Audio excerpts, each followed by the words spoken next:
வணக்கம் சார். இது வெங்கடேஸ்வர நகர் மேலகல்கண்டார் கோட்டையை சேர்ந்தது. இது இங்கே ஒரு 1500 குடும்பம் இருக்கு. இப்போ கொஞ்சம் ஹாப்பியா இருக்காங்க ரோடு எல்லாம் போட்டு கொடுத்ததுக்கப்புறம். 44வது வார்டு பகுதியில் குடியிருக்கேன். 5 தான் ரோடு போட்டு எல்லா பகுதியும் சுத்தமாக வச்சுருக்காங்க. ஸ்கூலு சத்துவ பக்கத்தில் காம்பவுண்டு சுற்றி கட்டி இருக்காங்க. எல்லாரும் பப்ளிக்ல வந்து போயிட்டு வரவு இருந்தாங்க. காம்பவுண்டு கட்டி நல்லா நீட்டாக வச்சிருக்காங்க. பிள்ளைங்களுக்கு இந்த பாதுகாப்பாக இருக்கு. சட்டமன்ற உறுப்பினர் வந்து சாக்கடை வசதியெல்லாம் வந்து பார்த்துட்டு சாக்கடை நீட்டாக கட்டி கொடுத்துருக்காரு. தண்ணி சாக்கடை நீட்டாக போகுதுங்க.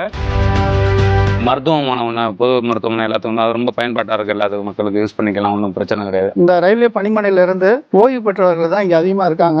அதனால தினந்தோறும் அவங்களுடைய சிறு சிறு பிரச்சனைகளை இங்க வந்து செக்அப் பண்ணிட்டு அவங்களுடைய உடல் நலத்தை கவனிக்கிறதுக்கு இது வந்து மிக முக்கியமான ஒரு மருத்துவமனையா இது இருக்குது. டிரான்ஸ்ஃபார்மர் புதுசா ஒன்று போட்டு கொடுத்துருக்காங்க. அதானில இந்த தண்ணி டேங்க் இங்க வந்து வேற அடிப்பம்போ எதுவுமே இல்லை. அந்த இதுக்கு நாங்க கேட்டிருந்தோம், எங்களுக்கு ஒரு அடிப்பம்ப் வேணும்னு கேட்டோம். அடிப்பம்ப் வேணா உங்களுக்கு போரே போட்டு ஒரு சென்டெக்ஸ் டேங்கே வச்சு கொடுக்குறேன்னாங்க. அது எங்களுக்கு ரொம்ப ரொம்ப உதவியா இருக்குது.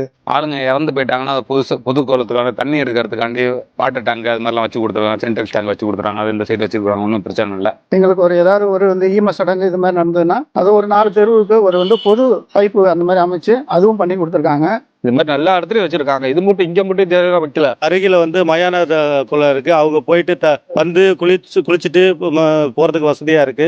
குடி தண்ணி காவேரி தண்ணி வந்துகிட்டு இருக்குது. இப்போ கம்பரசம்பேட்டையிலேருந்து கனெக்ஷன் கொடுக்கறதுனால 2 டைம் வந்து தண்ணி வந்துட்டு இருக்கு. தண்ணி பிரச்சனைலாம் எதுவுமே கிடையாது. தண்ணி நிறைய வந்துட்டு இருக்கு. இப்போ தண்ணி தெளிவாக வருது, வேகமாக வருது, எந்த பிரச்சனையுமே இல்லை. முன்னாடி தண்ணிக்காக கம்ப்ளைண்ட் இருந்துச்சு, இப்போ எந்த கம்ப்ளைண்ட்டும் இல்லை. எங்களுக்கு இந்த ஏரியால இது வரைக்கும் தேவைகள் எல்லாம் என்னென்ன இருந்துச்சோ அதெல்லாம் வந்து சிறப்பாக செஞ்சு கொடுத்துருக்காங்க. அதனால அமைச்சர் அவர்களுக்கு மிக்க நன்றியை தெரிவிக்கலாம்.